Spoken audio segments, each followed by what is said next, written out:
Hello, my name is Helen Rutter and I am an author, and today I am going to be reading to you a story that I didn't write. I'm going to be reading to you Gladiators Clash by Caleb Wilson. Chapter 1, Elliot. Elliot, wake up! We're going to be late for our midsummer walk! Yelled Mum angrily, trying to wake me up. Elliot, that's me, doesn't like getting up early, and it was only 8:45 a.m. That's like the middle of the night for me. Mum, do we have to go now? I groaned. Yes, of course we do. Now get up, get dressed, and get Tyson. Tyson is my dog. He's a dog de Bordeaux. Tyson is only 3. But he is huge. I got changed, grabbed his lead and put on my boots ready to go. But then I realised I hadn't had my breakfast, so I put down the lead and sat down for breakfast. Pancakes with Nutella, strawberries and raspberries. Delicious. Anyway, after my lovely breakfast, I picked up Tyson's lead and waited downstairs for Mum. Right. Let's get this walk started, she said. Fine, I moaned as we walked to the car. I put on my seatbelt and we set off. On the way, we passed the binmen.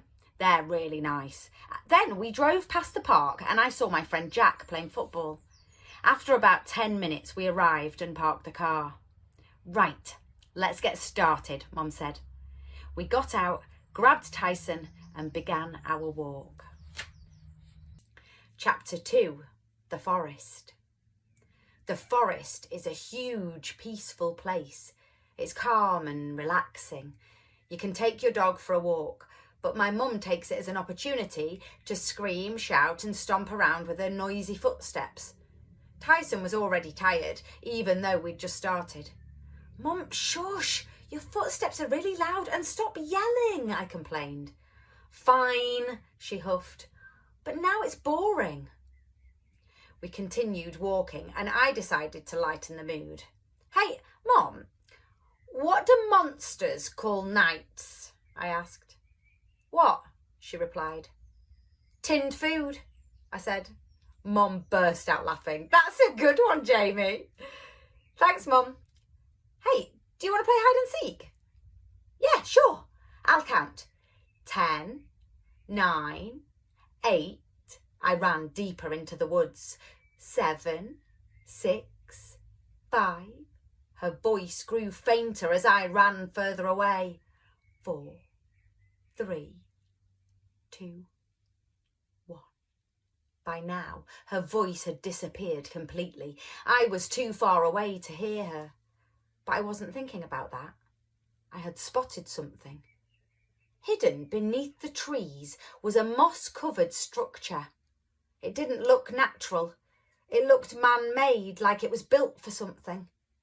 I walked up to it, staring in amazement. It took me a moment to realise what it was. A portal. The old structure was well hidden, but it was definitely a portal. It looked as old as time itself, almost as old as my dad. No, just kidding. But close. I wondered if I could start it. Looking around, I searched for anything that could start a fire or maybe something magical. Yeah, because that'll work, Elliot. Sometimes I'm really smart. Other times, not so much. Just then, I spotted something buried in the ground. It looked like a wooden box. Digging it out, I opened it and found a crystal. A greenish blue crystal. I had no idea what it was for, but I had a feeling it was connected to the portal. I tried everything. I threw it at the portal, walked into the portal holding it, and finally I just gave up and shouted, "Stupid portal, just start already!"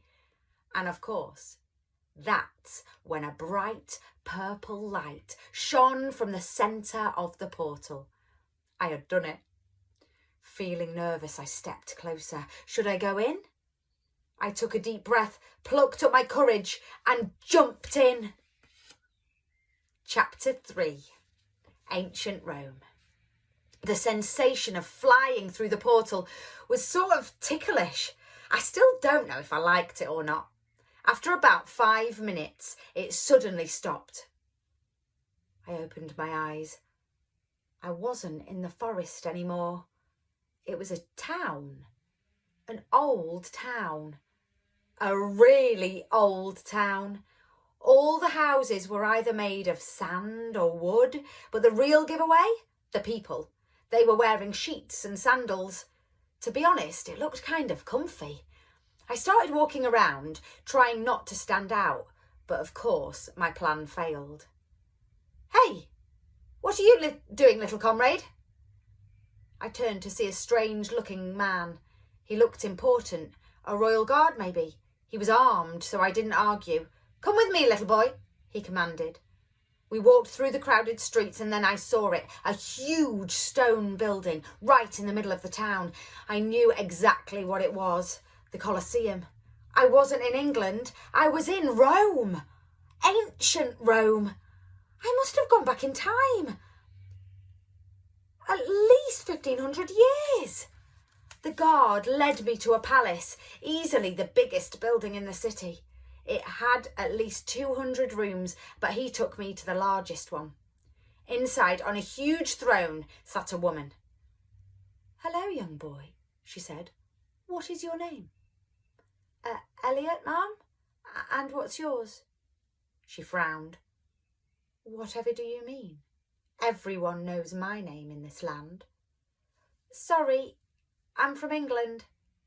"Oh," she sounded intrigued. "I am Emperor Sophie, ruler of Rome." She smiled.